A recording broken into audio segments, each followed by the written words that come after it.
Okay, so where is the battery in a 5 Series BMW?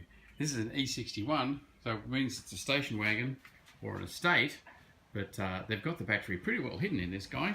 Now, unlike most cars, not under the bonnet. Good old BMW loves 50-50 weight distribution, so heavy things that they can move, they do move. You've got Jumpstart points here, the big cover that clips off. That's where you put your positive when you're jump starting, and that's where you put your negative when you're jump starting. So that's your direct connection, big heavy wire direct connection to the battery. Where is it? Not like a Dodge where it's here under the front guard. It is in the back. This good old BMW wants the 50-50 weight distribution. So on this side of the car, under here, and here's the tell for it. You see the big heavy wires coming through here, but again, no battery to be seen as yet.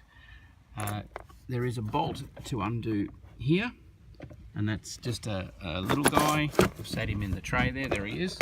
A little bolt cum screw that comes out of there, and then this hinges up. Now mine's actually broken, but as you can see there used to be a hinge, and that comes out, and voila, one battery.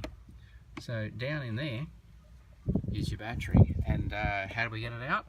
Well, there's a bolt here to be undone to get that bracket off, and down in there, the other end of the bracket, you can see that bolt right there. Take those two bolts out, take the bracket out, and she's done.